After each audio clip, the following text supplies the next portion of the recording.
The slide presentation is looking at applied and industrial microbiology. Biotechnology is when you are using microorganisms, uh, and some of them may be having them carry out different metabolic processes in some way or form. You're going to use them so that you can have them produce a product or carry out some process that's a benefit to you. Fermentation is when you are using microorganisms. And in industrial microbiology, we use it a little bit differently. We're using those microorganisms in a very large mass culturing of them to produce large quantities of a particular product. Drinking water treatment, process usually will involve microorganisms to some point. You're going to vary the treatment depending on what your water source is. Usually in any type of a treatment facility, first there's going to be some sedimentation process where anything coming in, large objects, are allowed to settle out. Then you're going to use aeration, and then the final step will be a chlorination step. Uh, you're going to be monitoring for microorganisms because in the final step, as that water is released from the water treatment facility for drinking water, you want to make sure that there are no pathogens certainly in that water. And so usually you will have chlorination as that final step.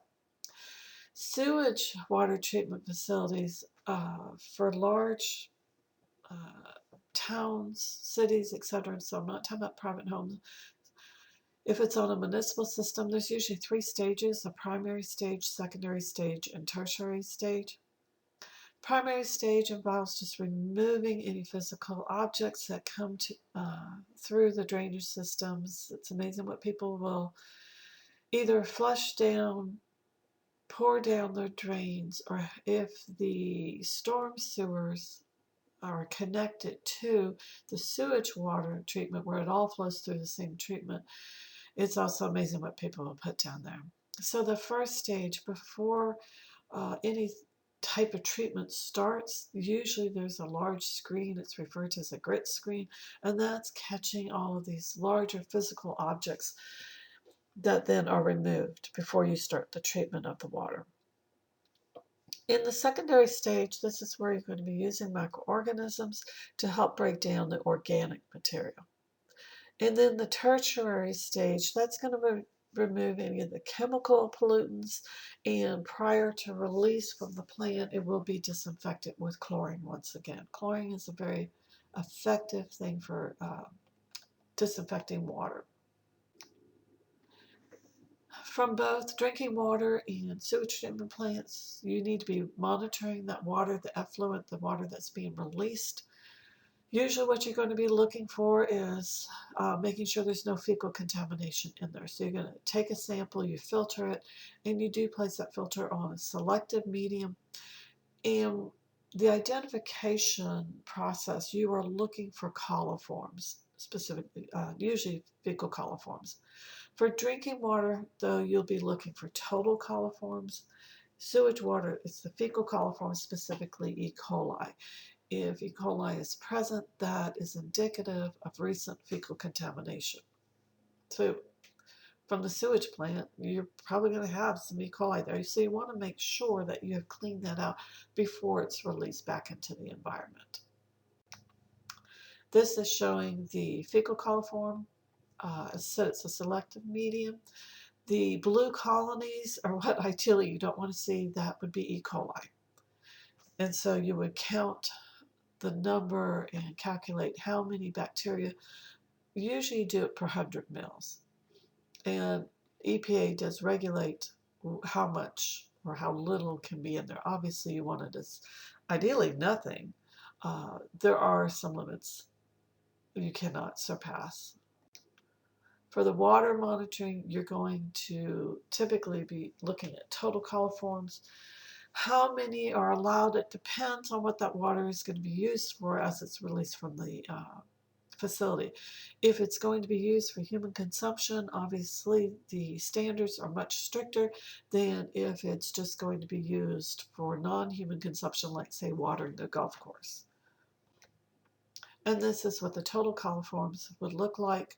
Uh, you would end up having to count all of those. And once again, EPA sets what the number can be. You would not want to be drinking this water. Microorganisms, a lot of people, especially in a microbiology course, start to have kind of a fear of them because we spend so much time telling you about the medical microbiology and how you get the feeling they're all out to get you. They're all these pathogens, and all they want to do is make you sick and kill you. And I try to balance that by saying, no, that's not all true. Only about 5% of the known microorganisms are human pathogens. So most of them are good guys. Most of them, frankly, don't really even care about us. And so one huge area that I try to do is show some of these other examples of how microorganisms are involved, whether it's bioremediation, whether it's nutrient cycling, and certainly a huge area is food microbiology. So we use a lot of microorganisms to produce food. How do we use them? Often by fermentation methods. Bread, cheese, wine, beer, yogurt, pickles, all of those you would not have without microorganisms. Oftentimes you have to maintain a starter culture, and all that's referring to is the microorganism, the culture that's going to be added to the food. And this just, I've selected several random different pictures showing you of different foods that you would not have if it were not for the microorganisms, or you would use it, like the grapes, for producing foods. For bread, specific species of yeast will give different flavors. Uh, the yeast is going to ferment the sugar when you add it in. Any of you who bake bread at home know this, that you're preparing the dough, you have the sugar in there, the yeast, you add the yeast, it's going to ferment that sugar, it releases carbon dioxide. That's what's causing the bread to rise. Baker's yeast is Saccharomyces cerevisiae. Sourdough bread uses a different yeast. It gives it, once again, this different, unique flavor to it. Lactobacillus San Francisco is the one that's used for production of sourdough bread. For beer, to produce beer, what it is anaerobic fermentation of different fruit and grains by yeast. It's producing, once again, ethyl alcohol. So you need to have water, you need to have malt, the barley, the hops, and the yeast. When alcohol concentration reaches between 3 and 6%, it's automatically going to stop. It will not continue beyond that point. Wine is the fermentation of any fruit. Usually it's grapes, but you can use any fruit. You need to crush the fruit. It needs to be fermented, then stored. After storage, it needs to be filtered, and then it's aged. Differences between red wine and white wine. White wine is using either white skin grapes or it can use red grapes. Excuse me. However, the skin has to be removed prior to crushing. White wine tends to be fermented longer than red wines. Red wine's going to use red or purple skin grapes. And I included this in just to show you some of the basic steps of making a red wine. As you can see, there are multiple steps in here. You've got to harvest the grapes. They're going to be crushed for red wine with the skin on. You would add sulfite. That's going to kill any undesirable yeast and bacteria that may have been on the grapes. You then add the specific yeast inoculum that you want to carry out the fermentation process, which will then start occurring. After the fermentation, you're going to go through a process where it's pressed. You're going to separate out any of the solids from the liquid portion so that excuse me, the wine's going to be clarified. You let it settle. You then filter it. It's then aged, and finally it is bottled. There are several different types of alcoholic drinks. that are made using this similar fermentation process. It just depends on what the starting material is as to what alcohol you get, depends on which type of yeast you're using. So just a generalization, if you're using sugar cane and you're fermenting that, distilling, you end up with rum. From potatoes, you get vodka. From various grains, you can get whiskey. And from grape, peach, or apricot wine, you get brandy. So none of those alcoholic drinks would be available if it were not for the microorganisms. A lot of foods are fermented. Cabbage, when it's fermented, that's how you get sauerkraut. You get pickles from cucumbers. Cottage cheese, yogurt, and cheese all come from milk.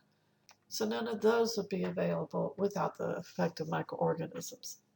For cheese, how do you get the different types of cheese? Part of it is adjusting the amount of water, fat, acid, salt content in um, the overall composition. Some cheese is ripened, where it has a special curing process. It just depends on the specific type of cheese that you're making, and also, once again, which microorganism are you using. Remember, pasteurization is a form, especially dealing with, say, milk, where what you were trying to do is kill the pathogen, but it doesn't sterilize. If you were to completely sterilize the milk, it tends to alter the flavor of it. So oftentimes we go with a high temperature pasteurization. You increase the temperature to 72 degrees Celsius for about 15 seconds. Therefore, it does not affect the flavor. Industrial microbiology is where you're using microorganisms to produce various chemicals, products that you're wanting that you can then purify, sell it for whatever purposes. Things such as antibiotics, food additives, solvents, enzymes. There's a whole list of things that can be used for.